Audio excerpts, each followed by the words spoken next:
आहे. शुगर एवढा होता सर, माझ्या सुरुवातीला आसवा साहेबांकडे मी चेकअप करायला गेली तर तिथे माझा 450 शुगर निघाला होता.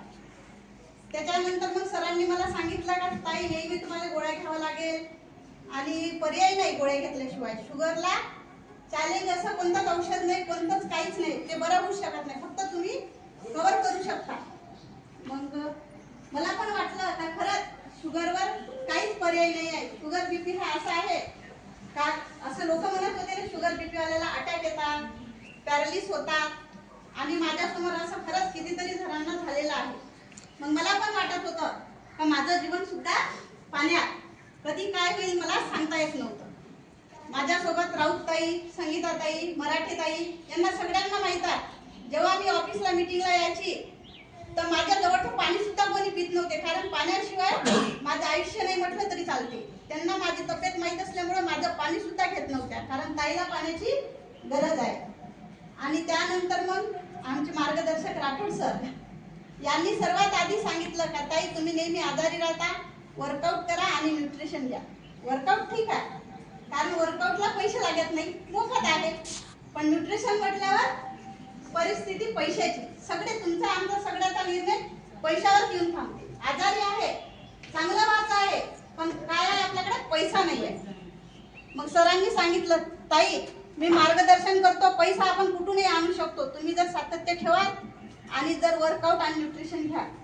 तर मी म्हटलं ठीक आहे सर. त्याच्या आधी मला माझ्या मुलीचा रिझल्ट काढायचा आहे, कारण आपण आपल्या आधी आपल्या मुलांचा विचार करतो. माझ्या मुलीला केशवारी मॅडमने थायरॉइड चेक करायला सांगितला होता, कारण लठ्ठपणामुळे. माझ्या मुलीचं वय 19 वर्ष फक्त, पण लठ्ठपणा एवढा वाढला होता का तिला थायरॉइड होण्याची शक्यता होती. मग आम्ही सरांचं आणि रीना मॅडम, कुलदीप सर आणि रिंकू मॅडम सोबत बोलणं झाल्यानंतर आधी माझ्या मुलीचा रिझल्ट काढला. तिचं वजन 69 होतं, आता तिचं वजन 57 आहे. आणि तिला पण खूप त्रास होता, एवढा त्रास ते पण तुमच्यासारखी स्पर्धा परीक्षेचा अभ्यास करत आहे, एमपीएससीची क्लास करत आहे, क्लासला जायची आणि तिथून आल्यानंतर सतत थकलेली, सतत डोकं दुखत, सतत पाठ दुखत, म्हणजे काहीच करणार नाही. आज माझी मुलगी स्ट्रॉंग आहे, ती आज वर्कआउटही करते, स्वतःचा त्रास पण करते आणि मला कामात मदत पण करते. त्यानंतर गेल्या महिन्याला आम्ही 6 महिन्यापासून चक्करवार डॉक्टर ऐकला असेल सर्वांनी, बेस्ट डॉक्टर यवतमाळचे चक्करवार सर, त्यांच्याकडे मी जात होती, दर महिन्याला चेकअप करायची. माझा शुगर 350, 400, 300, 350 कवर होत नव्हता. मग सरांनी मार्च महिन्यात 7 मार्चला मला सांगितलं का तुमचं शरीर एवढं थकलेलं आहे, आता मी तुमच्यासमोर ही पायरी चढून वर आली. माझ्या घरची पायरी याच्यापेक्षा खाली असून ते सुद्धा मी चढत नव्हते, कारण एवढं शरीर माझं थकलं होतं, अशक्त झालं पूर्ण. तुम्हाला इन्शुलिनची गरज आहे म्हणे, तुम्हाला जर इन्शुलिन नाही घेतले तर तुमचे शरीर तुम्हाला साथ देणार नाही. मग मी आमच्या राठोड सरांना फोन लावला, मॅडमला मी लावता सरांना. सर होते मीटिंगमध्ये. सर म्हणे ताई घाबरू नका, आधी तुम्ही तिथं थांबा आणि मी सांगतो सरांना फोन करा. मग मी कुलदीप सरांना फोन केला. सरांनी सांगितलं का ताई तुम्ही सरांचं ऐका, त्यांनी सांगते ते मेडिसिन घ्या, पण इन्शुलिन घेऊ नका, त्यांना 1 महिना मागा. मग मी पुन्हा सरांकडे गेली, डॉक्टरांकडे. डॉक्टर म्हटलं आम्हाला आता तुम्ही इन्शुलिन सांगत आहे, पण आमच्याकडे सध्या तेवढे पैसे नाही आहेत. इन्शुलिन एका महिन्याचे इन्शुलिन होत होते 9,000, 9,000.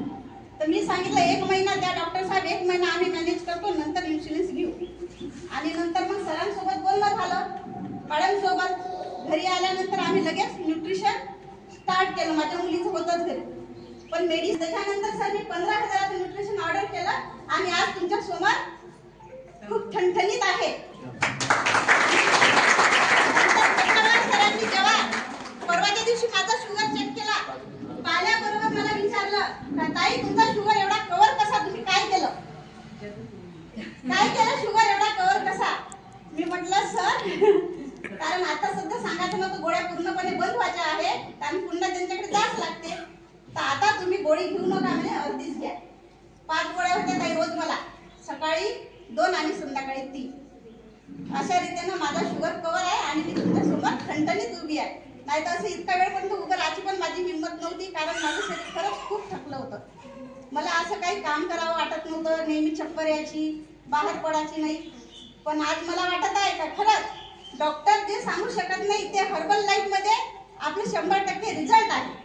100% खरंच जीवदान कसं असतं, नवीन जन्म कशाला म्हणजे ते आज मला कळलं आणि तुम्हाला सुद्धा कळलं. खरंच जर तुम्हाला तुमची तब्येत बनवायची असेल तर पैशाला पाहू नका.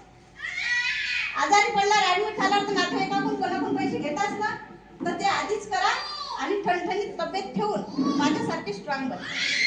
आणि राजेश्वरी तुझ्यासारखी खेळाडू मी पण आहे बेटा.